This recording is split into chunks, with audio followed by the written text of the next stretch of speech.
Good evening. This side Rahul Magan here as a Group Chief Executive Officer, Treasury Consulting, and also a venture capitalist.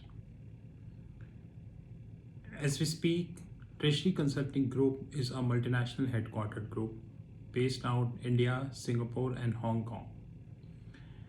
More importantly, we do have offices in three parts of the globe. Apart from that, we have our own proprietary hedge fund which covers commodities, equities, cryptocurrencies, and many asset classes. By proprietary, I mean it is not for the public. It is only Treasury Consulting invest our own capital, no third party capital. We have our news desk, our FNO learnings academies, our trainings academies, our OTT platform TRFX, and many more products. In case you wish to have any information, you can definitely WhatsApp me, which is +91 9899 242 978. Alternatively, you can WhatsApp on our back office, which is +91 9818 485 155.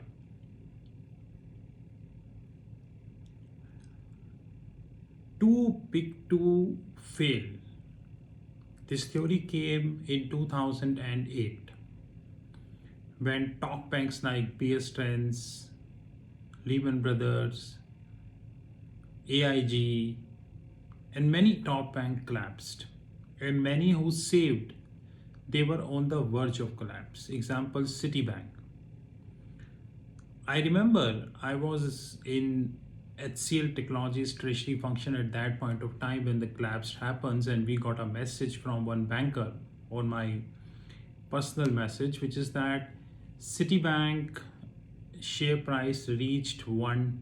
$1.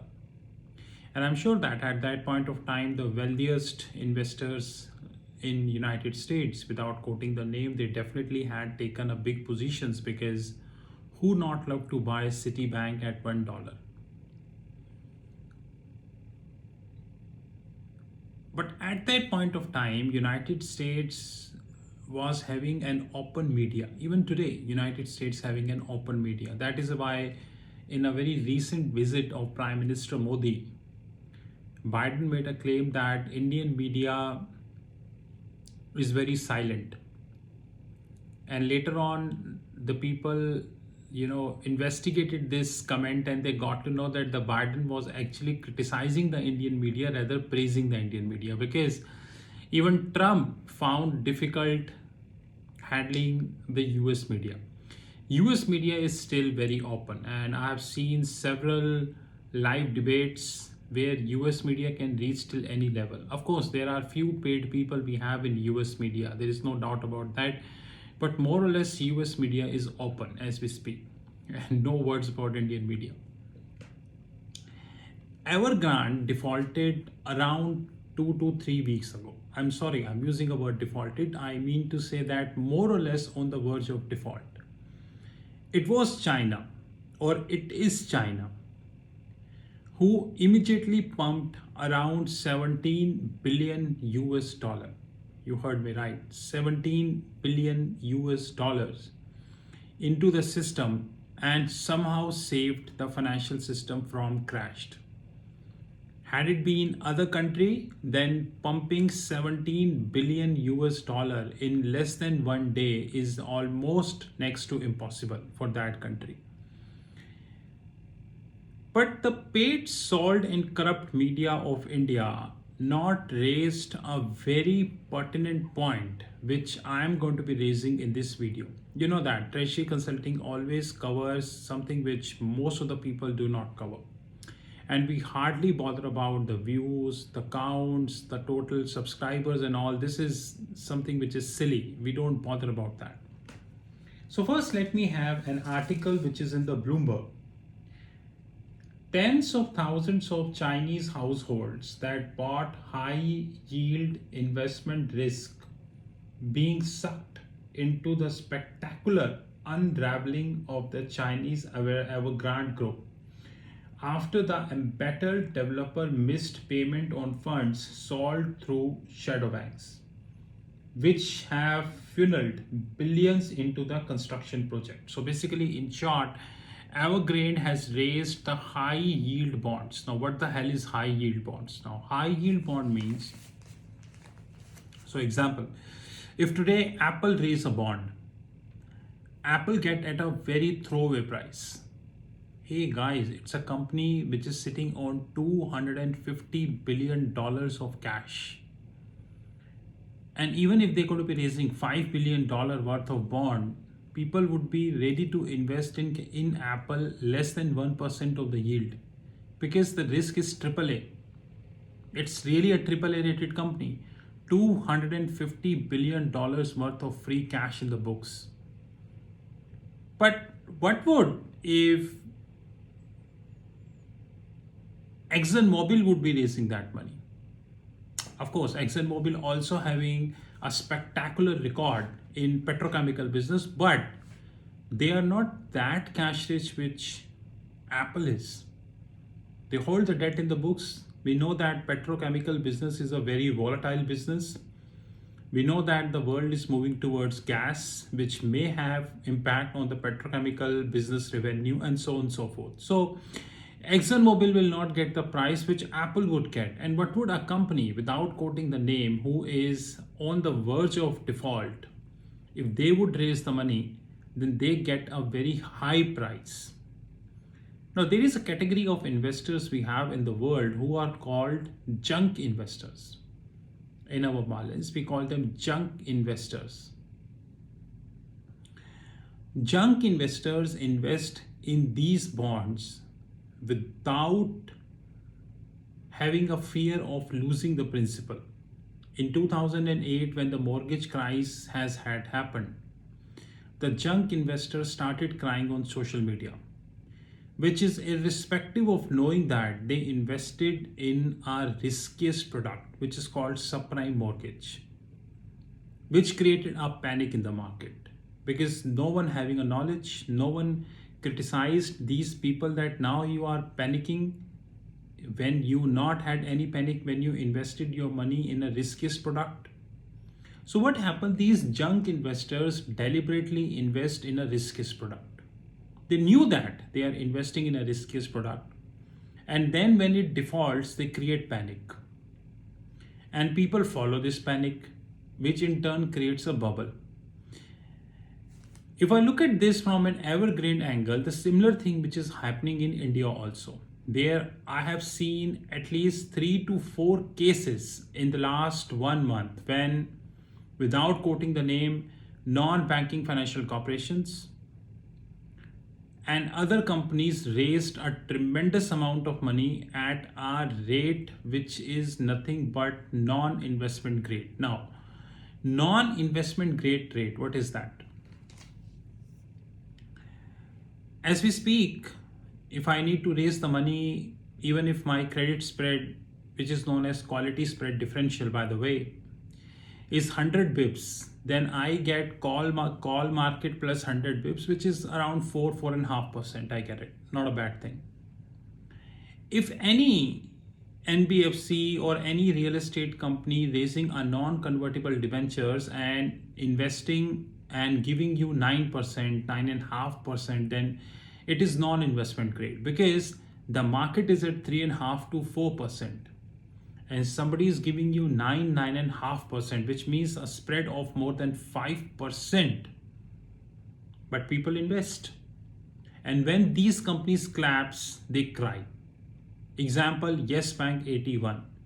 Thousands of people invested in the Yes Bank 81 without even knowing what the hell is 81.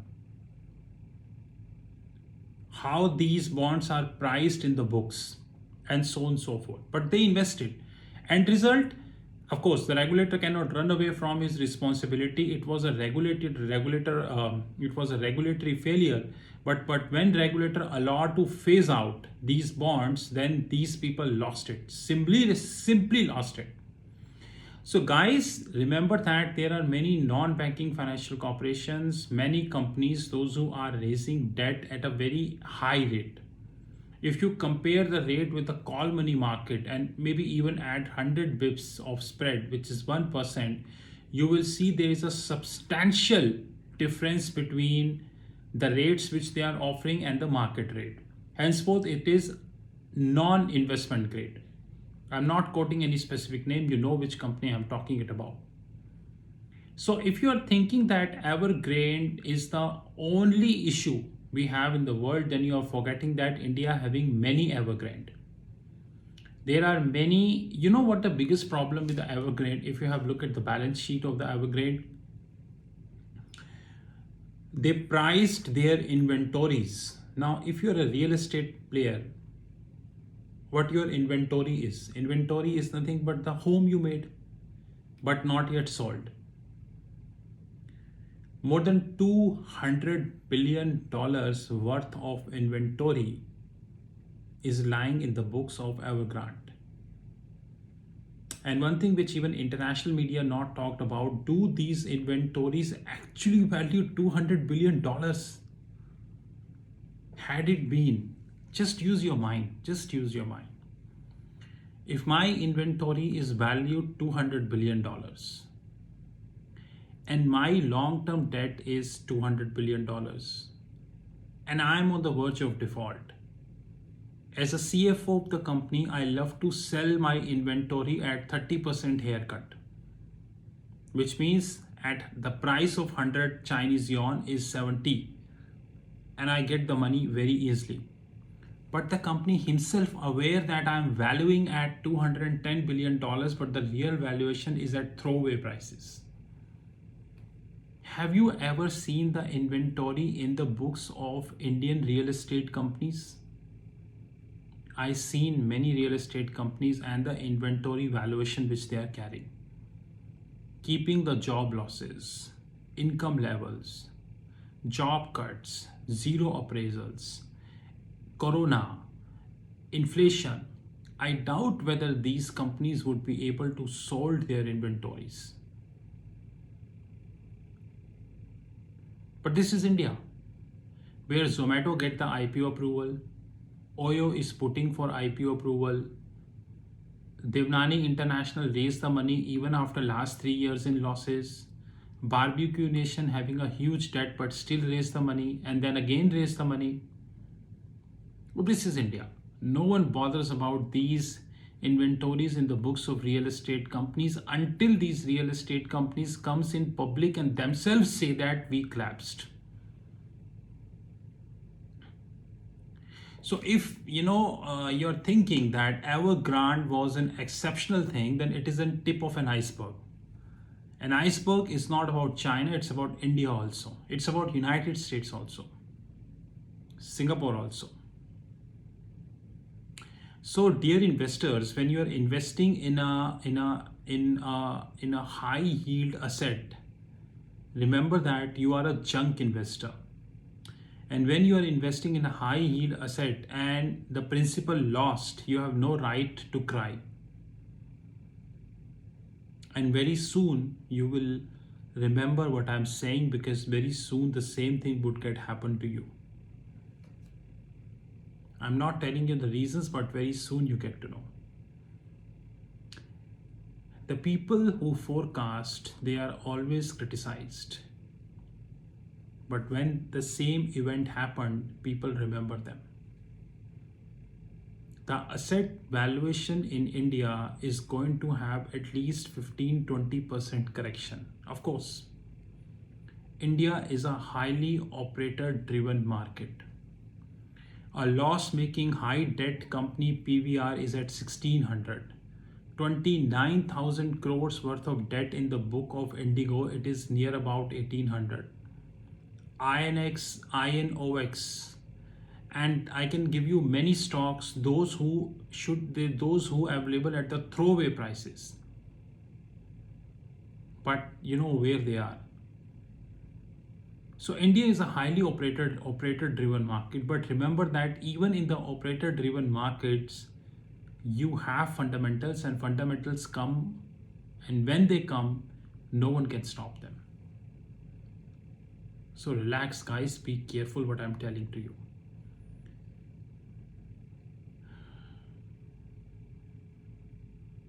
Evergrande was tip of an iceberg.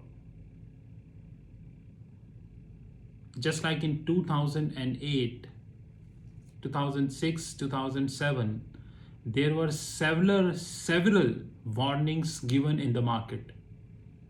But then Federal Governor Greenspan ignored almost all warnings. And even few days before the 2008 incident, in a conference in New York, he said all is well. And end result we know. Similarly, the asset valuation which we have today in India, and if I compare this with the Evergrande situation, we are highly correlated. But I'm damn sure that the Indian paid media would never cover this. Go to hell. And when the trap created, you know what would happen. Well, by the way, Indian corporate debt market would be 60 to 70 lakh crores outstanding in another 4 years. And do you know today how much it is? It is around 30 lakhs crore. So as we speak, total 30 lakh crore worth of corporate debt in India, which would be double in another 4 years. Debt would be double in 4 years. Thank you very much. And if you do not trust me, look at the PVR books, INOX layer, and maybe Rural Electricity Corporation, Adani Group, Tata Group, and multiple companies, those who are in extreme debt. And remember that the debt which you are taking, you're supposed to pay it. You cannot run away. No one can run away. This is Rahul from Treasury Consulting Group. You know my personal number, +91 9899 242 978. Thank you.